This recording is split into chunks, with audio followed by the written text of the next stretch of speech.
मूल रूप से यदि हम तंत्र को कहें तो तंत्र क्या है? तंत्र एक टेक्निक है, तंत्र एक क्रिया है। कोई व्यक्ति यदि साधना करना चाहता है, वो कुछ भी नहीं जानता, तो वो अपनी शुरुआत कैसे करे? नाम जप। जी। नाम जप में कभी भी नुकसान नहीं होता। आजकल सोशल मीडिया पर बलि को लेके बड़ा बवाल है। समझाइएगा कि बलि किस प्रकार होती है, या होनी भी चाहिए या नहीं होनी चाहिए। आप सभी का स्वागत है हमारे पहले पॉडकास्ट में। हमारा आज का दिन बड़ा सौभाग्यशाली है।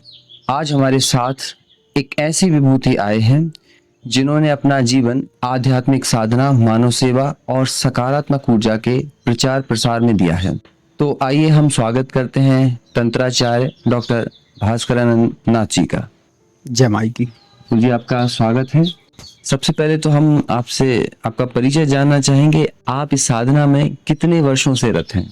साधना में हमारे अभी तक 35 ईयर्स हो चुके, 35 साल हमारे लिए साधना को कंप्लीट हो चुके हैं। जी।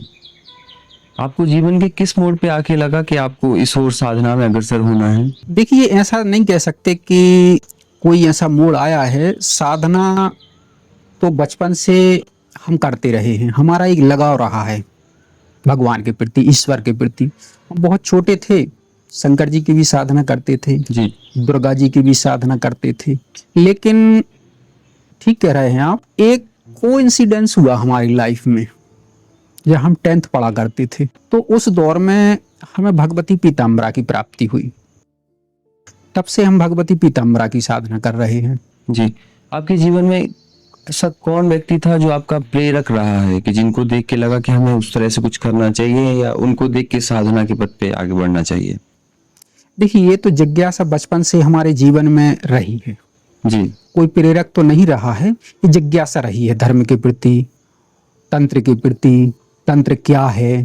तंत्र में बचपन में सुना करते थे कई प्रकार की अफवाहें हैं तंत्र में, कई प्रकार की अच्छाई हैं, बुराई हैं, जो लोग बागों के मुख से हमने सुनी हैं। जी। तो जिज्ञासा बढ़ती गई। तो ये तो बचपन से था हमारे उसमें। आपके कहे अनुसार तंत्र भी धर्म का एक पार्ट है? निस्संदेह तंत्र मनुष्य जीवन के एक अविभाज्य अंग है।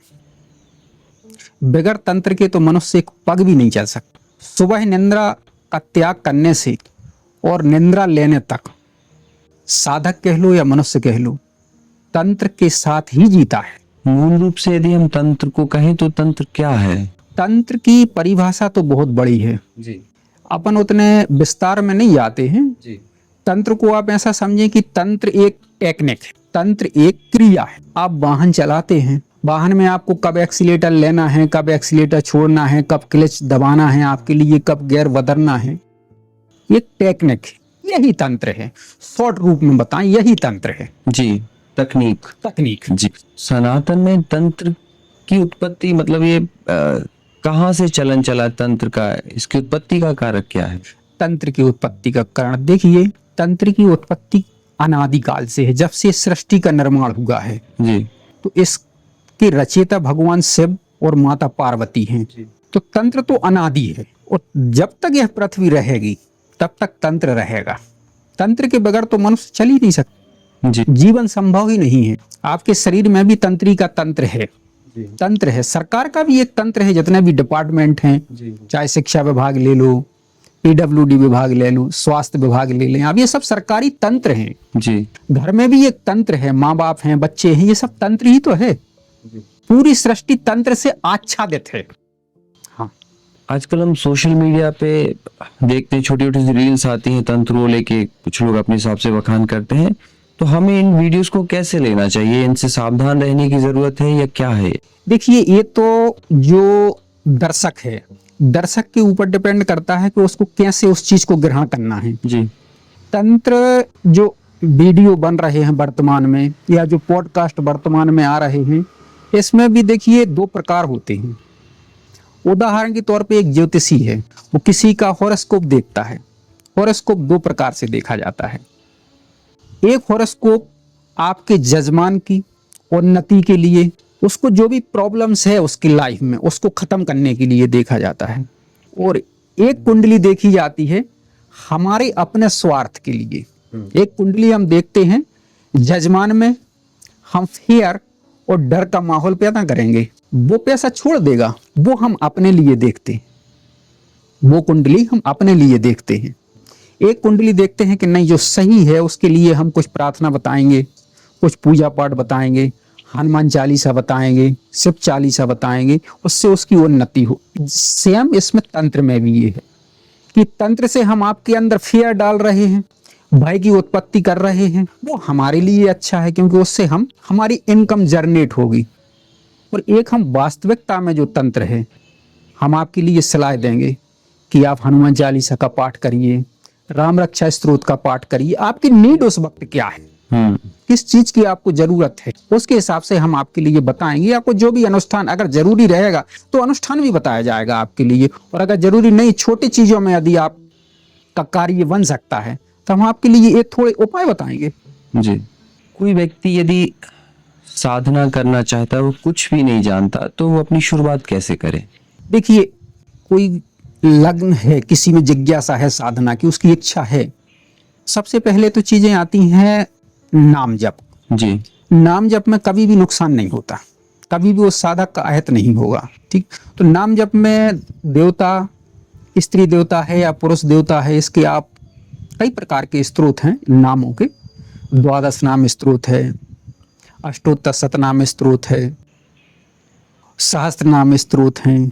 इनका वो जप कर सकता है, चालीसा का भी जप कर सकता है। इसको जीवन में उसमें कोई दिक्कत नहीं आएगी, परेशानी नहीं आएगी। जी। नमः शिवाय मंत्र जप तक, क्योंकि वो शिव के लिए नमस्कार है। उसका जो मूल अर्थ है नमः शिवाय, पंचाक्षरी मंत्र है, शिव के लिए नमस्कार है, शिव के लिए नमस्कार है।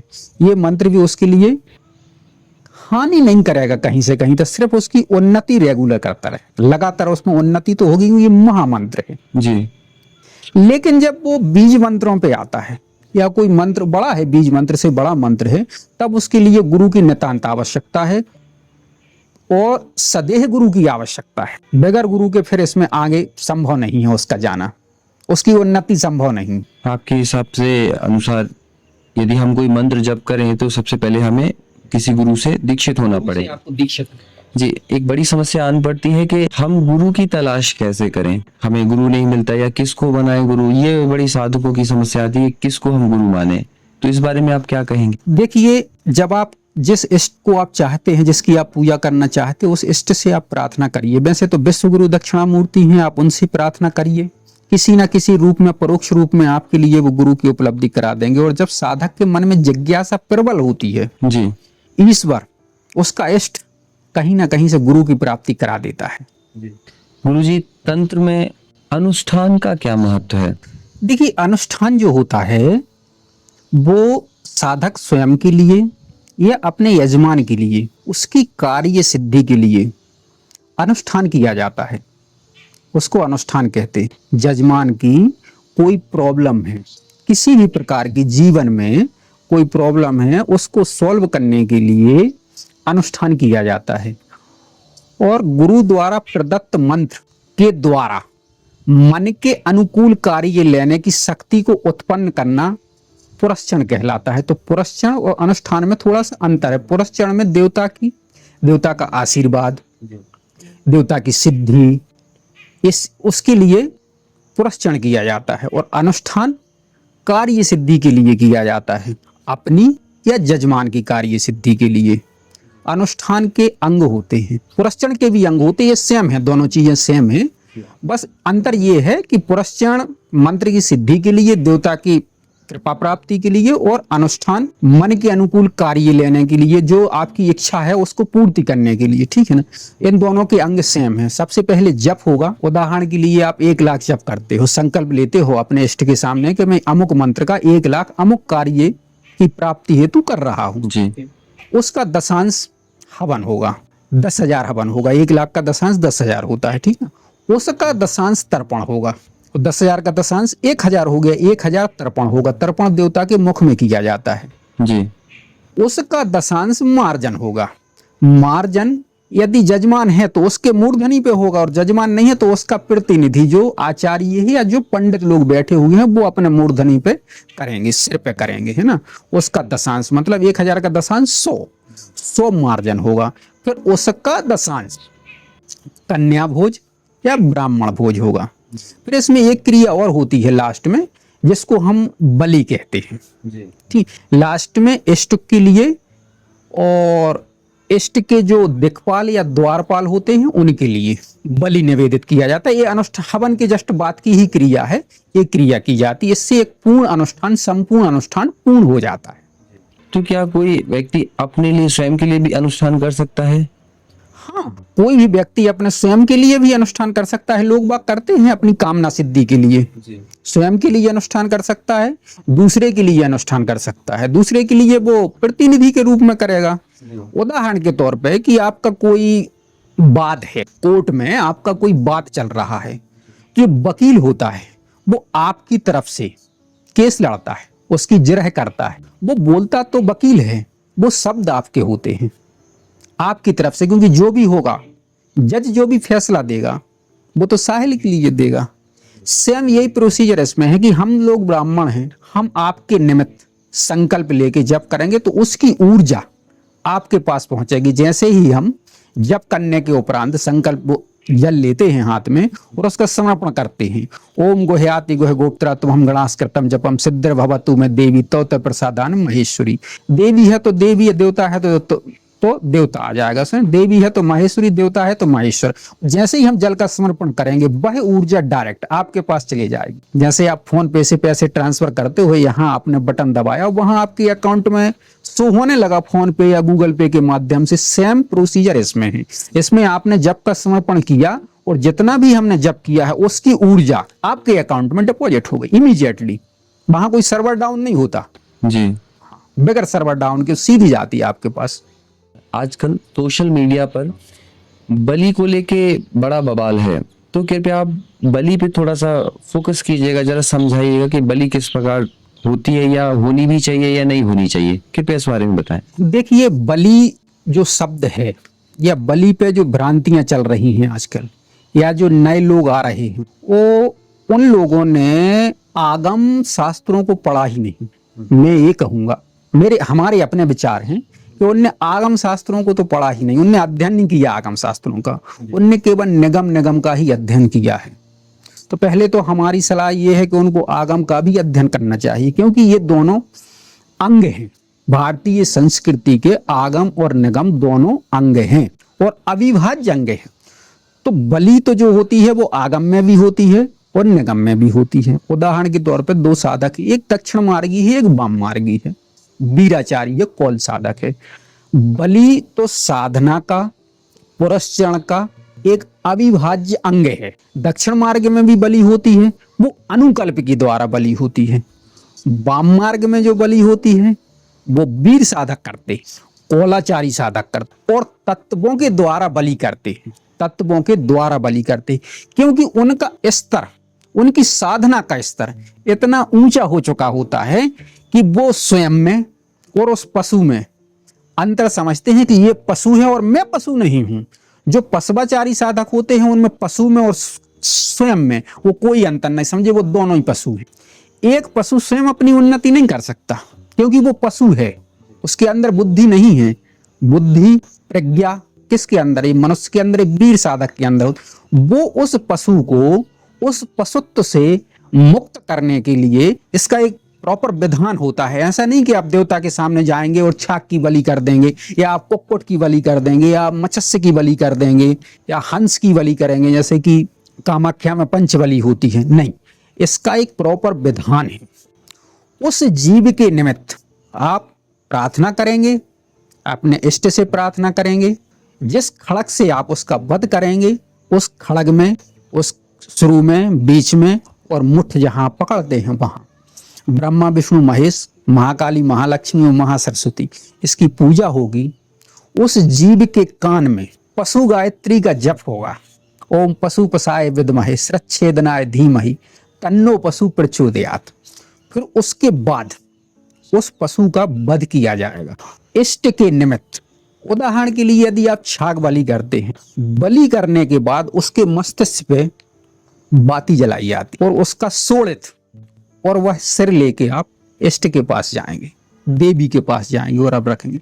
तो जो बत्ती उसके सिर पे जलती है, उससे जो स्मेल आती है, उससे देवता प्रसन्न हो। और जितने उसके बाल जलते हैं उतने कल्प तक वह पशु उस देवता के लोक में वास करता है, उसकी उन्नति होती है, पशु योनि से उसकी मुक्ति होती है और वो एक नई योनि में प्रवेश करता है, उच्च योनि में प्रवेश करता है पशु से, क्योंकि उसकी मुक्ति इष्ट के निमित्त हुई है, देवता के निमित्त हुई है। देवता के जब निमित्त किसी की बलि होती है तो उसका पतन नहीं होता, वो ऊर्ध्वगामी होता है। ये अनादिकाल से ही आपको ऋग्वेद में मिल जाएगा, ये आपको यजुर्वेद में मिल जाएगा। उदाहरण के तौर पे अश्वमेघ यज्ञ, मेघ कहते हैं बलि के लिए और अश्व कहते हैं घोड़े के लिए। तो अश्वमेघ यज्ञ, ऐसे वाजपेयी यज्ञ हैं, सौत्रामणि यज्ञ, कई प्रकार के यज्ञ हैं, अपन चर्चा कर रहे हैं। तो ये साधना का एक अविभाज्य अंग है। इसमें जो दक्षिण मार्गी साधक रहेंगे, यदि वो छाग बलि करना चाहें, उर्द जो होता है उसको मांस की संज्ञा प्राप्त है, वो मांस है, उसका आप एक छाग बना लें और शक्कर या गुड़ की चाशनी में आप उसको निकाल लें, उसकी आप प्राण प्रतिष्ठा करके उसकी भी बलि करें देवता के निमित्त। ये दक्षिण मार्गी साधक करते हैं, अनुकल्प चढ़ाते हैं, हर चीज का अनुकल्प चढ़ाते हैं। लेकिन जो वीर साधक हैं, जो वाम मार्गी साधक हैं, जिसमें वो आत्मविश्वास है, जिसकी साधना का स्तर काफी ऊंचा है, जो स्वयं के साथ अपने साथ उस जीव का भी उत्थान करेंगे, उसको भी उस जीव के पास से मुक्त करने की क्षमता रखेंगे, वो जीव बलि करेंगे। बलि कई प्रकार की होती हैं, इसमें पंचबलि होती है। अब पंचबलि में गणेश, भैरव, शिव, योगिनी और क्षेत्रपाल बलि होती है। इष्ट की बलि तो होती ही होती है। तो ये दक्षिण मार्गी अनुकल्प से देगा और वाम मार्गी तत्वों के द्वारा बलि देगा, ठीक है। फिर इसके बाद दिक्पाल बलि भी होती है। दिक्पाल बलि में जो अपना एक खेर होता है, एक वृक्ष होता है खेर, जिससे कत्था बनता है, उसकी 10 कील 11-11 अंगुल की लेना पड़ती है और 10 दिशाओं में उसको गाड़नी पड़ती है। और जो दिक्पाल होते हैं, दिशाओं के जो पालक होते हैं, दिशाएं 10 हैं। पूर्व दिशा से, पूर्व दिशा का स्वामी इंद्र है, आग्नेय का अग्नि है, दक्षिण का यम है, ऐसे ये 10 दिशाओं के पालक होते हैं, इसको अपन दिक्पाल कहते हैं, है ना। इन दिक्पालों की भी बलि होती है। अनुष्ठान या पुरस्चरण जब साधक करता है, अनुष्ठान करता है, पुरस्चरण करता है, हवन के बाद ये बलि होती है। इसमें एक क्षेत्रपाल बलि भी होती है। जब आप कोई मांगलिक कार्य करते हैं, जैसे आपने अपने घर का उद्घाटन किया, किसी का जन्मदिन है, या कोई भी विवाह आदि पे जो मांगलिक कार्य होते हैं, उसमें क्षेत्रपाल बलि होती है। क्षेत्रपाल बलि बहुत महत्वपूर्ण होती है और करना ही चाहिए, नितांत आवश्यक है, क्योंकि क्षेत्रपाल जो होते हैं वो क्षेत्र के रक्षक होते हैं। क्षेत्रपाल के लिए बलि का बड़ा विशिष्ट विधान है, बड़ा विधान है। इसके लिए एक बांस की बनी हुई एक सिकोली, बड़ी सिकोली लेना पड़ती है, और उसमें जो भी घर में खाना बनता है, ये पशुचारी साधक के लिए बता रहे हैं हम आपके लिए, दाल है, चावल है, सब्जी है, रोटी है, पापड़ है, द्रव्य है, एक छुरी है, काला झंडा है, पताका है, ये चीजें रखी जाती हैं। उसमें क्रिया होती है, नाई जो होता है उसको उठाएगा, आचार्य जो होता है वो साधक या यजमान के सिर पे से उसको 7 बार घुमाएगा, तो वो ले जाके एकांत में वो बलि रख के आएगा। जब वो बलि रखने के लिए जाता है तो घर का एक कोई मेंबर पानी के छींटे मारते जाता है दरवाजे तक, उसके बाद वो चला जाता है। जब वो वापस आता है तो वहां पीछे मुड़ के नहीं देखना उसको, या तो आप निर्जन स्थान में रख दीजिए, है ना, ये आप गड्ढा और चौगड्ढा पे रख दीजिए। जब आप अंदर आएंगे तो हाथ पैर धो के, मुंह का कुल्ला करके फिर आप उसको अंदर आएंगे। क्षेत्रपाल बलि, क्षेत्रपाल बलि करने से साधक का सर्वतोमुखी कल्याण होता है। धन, वैभव, यश और कीर्ति की उसको प्राप्त होती है। साधना में पुरस्चरण या अनुष्ठान करने में जो भी त्रुटियां होती हैं, उन त्रुटियों का परिमार्जन बलि से हो जाता है। बलि बहुत ही महत्वपूर्ण अंग है। पंचबलि हो गई, क्षेत्रपाल तो इसी में आ जाता है। क्षेत्रपाल की स्वतः अलग से भी बलि की जाती है। दिक्पाल बलि हमने आपको बताई थी। इसमें एक बहुत ही महत्वपूर्ण बलि होती है जिसको शिवा बलि के नाम से कहते हैं, जानते हैं लोग बाग। अति महत्वपूर्ण बलि होती है, बलियों की सरताज होती, बलियों की राजा होती है शिवा बलि। शिवा बलि से भी इष्ट की परम कृपा प्राप्त होती है उस साधक को, मंत्र की सिद्धि होती है, बहुत जल्दी मंत्र की सिद्धि होती है। शिवावली 4 जगह की जाती है, तो बिल्व वृक्ष के नीचे की जाती है, शमशान में की जाती है, चौराहे पे की जाती है, या सघन वन में जहां शिवाओं के आने की संभावना हो वहां शिवावली की जाती है। शिवावली उत्तर दिशा साइड मुंह करके बैठ के की जाती है, और बैठने के लिए आसन जो होगा वो कफन का आसन होगा। 21 दिन के भीतर का, कोई कफन हो 7 दिन के भीतर का हो तो अति उत्तम, नहीं तो 21 दिन के भीतर का कफन होना जरूरी है। उसको आप बिछाइए, उस पे आप बैठिए, उत्तर साइड मुंह करिए, प्रॉपर उसका एक मंडल बनता है, उस मंडल की आप पूजा करेंगे, शिवावली मंडलाय नमः। फिर उस पे जो आप द्रव्य रखेंगे, उसमें द्रव्य काफी चाहिए पड़ते, 64 प्रकार की तो शुद्धि की जरूरत होती है उसमें, 64 प्रकार की शुद्धि होना चाहिए। कि शुद्धि तो आजकल 64 प्रकार की तो नहीं मिलती है, लेकिन 3 तत्व तो आपके लिए मिल जाते हैं, है ना। तो उसमें आपके लिए जल तत्व हो गया, पृथ्वी तत्व हो गया और वायु तत्व हो गया, ये 3 तत्व ये हो गए, और तीर्थ हो गया। इसके अलावा उसमें खीर भी रहेगी, शहद भी रहेगी, पुआ भी रहेंगे, रोटी सब्जी दाल चावल ये सारी चीजें रहेंगी। ये सब चीजें आपको उस मंडल के ऊपर रखना, फिर उसकी भी आपको पूजा करना है। प्रत्यंगला बरी द्रव्याय नमः, ये सारी आप पूजा। यदि आपकी जिज्ञासा है कि ये हमारी बलि जो है, हमने अपने इष्ट के लिए जो बलि दी है वो सक्सेस है या नहीं है, या हमारे कार्य की सफलता जल्दी होगी देर में होगी, इसको जानने के लिए शिवा आकर्षण मंत्र का जप करना पड़ेगा आपको। तो शिवाएं आती हैं वहां, शिवाएं किस दिशा की तरफ मुख करके रोदन कर रही हैं, बोल रही हैं, उस अनुमान से साधक ये अनुमान लगाता है कि हमारे यजमान या हमारा कार्य जल्दी होगा या लेट होगा या नहीं होगा। इसमें एक चीज और आती है कि शिवा आने के बाद वो सबसे पहले शहद को चाटती है, पुआ खाती है, या पृथ्वी तत्व को लेती है, जल तत्व को लेती है, या वायु तत्व को लेती है, या तीर्थ ग्रहण करती है, कौन सी चीज वो उस समय खाती है, उससे भी पता लगता है कि हमारा कार्य कितनी जल्दी होगा। इसलिए एक बहुत अनिवार्य ये अंग है जी। उसके बाद यदि आपको शिवा को देखना है तो शिवा आकर्षण मंत्र पढ़िए और दूर बैठ जाइए, वो शिवा आके भोजन करके चली जाएगी, क्योंकि भगवती जो है वो पशु रूप में, सेवा रूप में आके और उस बलि को ग्रहण करती हैं। और यदि आपको नहीं देखना है, सुबह से फल नहीं जानना है आपको उसका, तो बलि करके आप आ जाइए, लेकिन दूसरे दिन मॉर्निंग में प्रातः आप जल्दी जाइए, देखिए कि वो बलि वहीं, यदि वो कोई बलि उसको नहीं खाता है, बलि वैसे की वैसी ही बलि रहती है, तो फिर आपके कार्य में विलंब होगा, वो कार्य फिर जल्दी नहीं होगा। यदि वो खा लेती है तब भी आप उस अन्न के लिए, जो भी वो बलि द्रव्य है उसके लिए आप गड्ढा खोद के और जमीन में गाड़ने का प्रावधान है, आप उसको ऐसा खुला नहीं छोड़ सकते। ये महत्वपूर्ण होती है, ऐसा करना चाहिए साधक के लिए, और बड़ी महत्वपूर्ण। ये जो है काली कुल में तो प्रशस्त है, काली कुल में तो करना ही चाहिए। काली, तारा, छिन्नमस्ता या धूमावती, इनमें तो अनिवार्य अंग है, इसमें शिवा बलि होती ही होती है। श्री कुल के लोग भी इसको कर सकते हैं। इससे साधक का चहुमुखी विकास होता है, यश कीर्ति की प्राप्ति होती है, धन धान की वृद्धि होती है, घर में आरोग्यता आती है, परिवार में मांगलिक कार्य होते हैं, वंश की वृद्धि होती है। जितने भी कार्य, सारे कार्य होते हैं, मन के अनुकूल कार्य होते हैं उस साधक के। जहाँ तक अभी सामान्य रूप से देखा जाए तो लोगों के मन में ये बात बनी है, बलि का मतलब सिर्फ पशु बलि, बलि मतलब होता है देवता को कोई भी चीज विधि विधान से समर्पित करना। हाँ, बलि का मतलब देवता के लिए भोग होता है, ठीक है।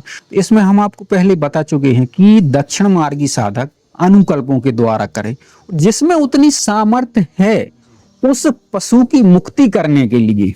जैसे पशु बलि या नर बलि का अपन ले लें, नर बलि तो वर्तमान में बंद है, तो नर बलि का अधिकार किसको है? नर बलि का अधिकार केवल और केवल राजा के लिए होता था, आम साधक नर बलि नहीं कर सकता था। इसी प्रकार जो वाम मार्गी बलि होता है वो केवल वाम मार्गी, कौल या वीर साधक ही कर सकता है। वो सामर्थ्य एक वीर साधक में ही होती, सिंपल साधक में नहीं होती। दक्षिण की वो तो खुद पशुचारी है, उसमें तो खुद पशुत्व भरा हुआ है, वो अष्टपाशों से जकड़ा हुआ है, मोह है, माया है, लज्जा है, भय, ये सब उसके अंदर है। जो इससे ऊपर उठ जाता है वो सब बन जाता है, जो अष्टपाशों से मुक्त हो जाता है, एक वीर साधक होता है। वो इन सब चीजों से ऊपर उठ जाता है, वो अपना भी उत्थान करता है और उस पशु का भी उत्थान करता है, उसको भी वो मोक्ष दिलाता है। या मोक्ष उसको ना भी मिले तो वो उस पशु योनि से तो ऊपर उठ जाता है। और ये भगवान शिव के वचन हैं, ये वेद के वचन हैं, और वेद का भी मिथ्या नहीं हो सकता। इसके लिए आप जो है ऋग्वेद देख सकते हैं, यजुर्वेद देख सकते हैं, शक्ति संगम तंत्र ताराखंड देख सकते हैं, हिंदी तंत्र सार देख सकते हैं, अन्य आगम ग्रंथ हैं, इनका आप अध्ययन कर सकते हैं, अन्य साधक इसका अध्ययन कर सकते हैं। अधिकांशतः अभी गांव देहातों में जो चीज देखने को मिलती है कि किसी के यहाँ पे बेटे की शादी हुई है, किसी के यहाँ पे बच्चा हुआ है, तो जस्ट एक बलि देते हैं और फिर उसका भोग करते हैं। तो ये क्या ठीक है कि कोई भी व्यक्ति उठ के इस प्रकार का प्रकरण कर सकता है? देखिए, जो सनातन से परंपराएं चली आ रही हैं समाज में, उन परंपराओं को तोड़ने के लिए हम तो अपने मन से अनुमति नहीं देते हैं। जिसकी जो परंपरा चली आ रही है, जो देवता जिस चीज का भोग लेता आ रहा है, जो परंपरा, ये परंपरा आज की नहीं है, ये परंपरा तो अनादि है। दादा परदादा किसी से भी आप पूछेंगे तो ये जो परंपरा है, गांव में है, सिटी में है, कुल देवी की है, कुल देवता की जो परंपरा है, इन परंपराओं को कभी नहीं तोड़ना चाहिए, नहीं तो उस खानदान का विनाश होता है। जिसकी जो परंपरा है, जिसके यहाँ छाक चढ़ता है, जिसके यहाँ कुक्कुट चढ़ता है, जिसके यहाँ कई अन्य प्रकार की जो भूरा कुमड़ा होता है, जिसको पेठा कहते हैं, उसकी भी बलि होती। तो जिसके यहाँ जो परंपरा चली आ रही है, उस परंपरा का उसको निर्वाह करना चाहिए। अभी परंपरा का निर्वाह करना चाहिए, सहमत है। अभी इसमें एक कहेंगे कि कोई भी व्यक्ति उठ के बिना शास्त्र के जो बलि देता है, क्या वो जायज है? नहीं, बगैर, देखिए, जो वाम मार्गी बलियां होती हैं वह बगैर शास्त्र और बगैर उसके अधिकारी हुए नहीं देना चाहिए। आप अनुष्ठान कर रहे हैं, आप पुरस्कार कर रहे हैं, तो जो आपके गुरु ने आपको बताया है या आपका स्तर उसने जांचा है कि आपका स्तर कितना है, तो जो गुरु बता रहा है उस हिसाब से आपको बलि करना चाहिए। अपने मन से या किताब से कोई भी चीज पढ़ के नहीं करना चाहिए, वरना साधक इसमें प्रॉब्लम में आ सकता है, हानि का शिकार बने, हानि का शिकार हो सकता है। बिल्कुल। अर्थात आपके अनुसार एक तो बलि हो तो शास्त्र अनुसार हो। पहले तो बलि को हम डिफाइन कर देते हैं। बलि जरूरी नहीं होती है कि किसी जीव की हो, उसके अनुकल्प की भी हो सकती है। और दूसरा, हर आदमी कोई बलि नहीं दे सकता। उसके लिए साधक को साधना में श्रेष्ठ होना पड़ेगा, शास्त्र विधि के अनुसार, और गुरु के सानिध्य में रह के इन चीजों को करना पड़ेगा।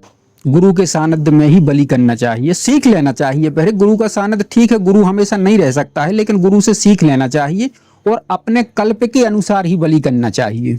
जो वाम मार्गी है उसको वाम मार्ग के हिसाब से बलि करना चाहिए, जो दक्षिण मार्गी है उसको दक्षिण मार्ग के हिसाब से बलि करना चाहिए। लेकिन बलि एक अनिवार्य अंग है। बलि से साधक का चर्म तो मुख्य कल्याण होता है। और बलि को सिर्फ हम पशु बलि से इन सब से जोड़ के ना देखें। देवता को भोग समर्पित करने की विधि वो बलि कहलाती है। देवता को भोग समर्पित करने की बलि कहलाती है। भोग जो है उसको अपनी बलि का अपन रूप दे सकते हैं। लेकिन इस सृष्टि में कुछ ऐसे भी तत्व विद्यमान हैं जिनके लिए जीव बलि या तत्व ही मायने रखते हैं। उदाहरण के तौर पे एक शेर है। शेर के लिए आप घास डालेंगे वो नहीं खाएगा, लेकिन वो इस प्रकृति का, एक सृष्टि का अंग है। यदि वो हिंसक होता, या हिंसक तो है ही है, शेर हिंसक है, यदि वो इतना खराब होता तो इस आदि शक्ति है, ईश्वर है, वो उसको बनाते ही क्यों? उसका भी मनुष्य जीवन में एक अहम रोल है, वो भी हिस्सा है समाज का। वो भी कहीं ना कहीं कुछ फायदे कुछ नुकसान मनुष्य जीवन में उसके उससे हैं। ये इसी प्रकार की आध्यात्मिक जगत में, ये तो भौतिक जगत की चीज हमने बना दी कि वो इतनी बुरी चीज होती, या जो मांसाहारी जीव हैं वो इतने बुरे होते, तो ईश्वर तो सर्वशक्तिमान है, वो उनको ना बनाता। लेकिन बनाने की जरूरत क्या पड़ी? कुछ ना कुछ तो होगा जो हमारी और आपकी बुद्धि से परे चीज जा रही है। इसी प्रकार आध्यात्मिक जगत में, सूक्ष्म जगत में, जिसको हम और आप चक्षु से नहीं देख सकते, खुले चक्षु से नहीं देख सकते, वो कुछ तत्व हैं। उन तत्वों के लिए उन एलिमेंट की ही जरूरत है। उदाहरण के तौर पे कोई सैनिक लगा हुआ है, यदि आप उसके लिए आयुध नहीं देंगे, आप कहेंगे कि नहीं ये तो हत्या है, नहीं वो हत्या नहीं है। यदि वो मरेगा तो वीरगति को प्राप्त होगा, और यदि नहीं मरेगा तो वो देश की रक्षा कर रहा है, देश का भला कर रहा है ना। इसी प्रकार ये शक्तियां हैं कि आप इनको वो चीज ना देंगे तो आप इनको निर्बल कर रहे हैं, ये वीर्यहीन हो जाएंगी। और जब ये वीर्यहीन होंगी तो सृष्टि का धीरे धीरे विनाश होगा। सृष्टि का नहीं तो उस समाज का तो विनाश निश्चित है।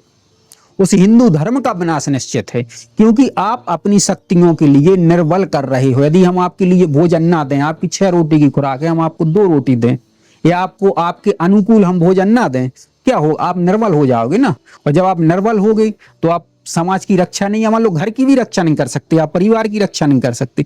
तो कुछ तत्व ऐसे हैं जिनके लिए वो चीज जरूरी है, तो उसको हमारे हिसाब से, हमारा अपना व्यक्तिगत है, हम किसी का नहीं कह रहे हैं, कि उसको उस रूप में ना देखा जाए। जो परंपरा चली आ रही है, जो शास्त्र द्वारा अनुमोदित चीज है, उसको करना ही चाहिए। क्योंकि जितनी भी क्षेत्र की रक्षिका शक्तियां हैं, जो क्षेत्र की रक्षा करती हैं, भैरव हैं, भैरव भी आज के समय में एक त्याज्य देवता बन गया है, क्योंकि ये मांसाहारी देवता है, ये दारू पीता है, ये मांस खाता नहीं, ऐसा नहीं है।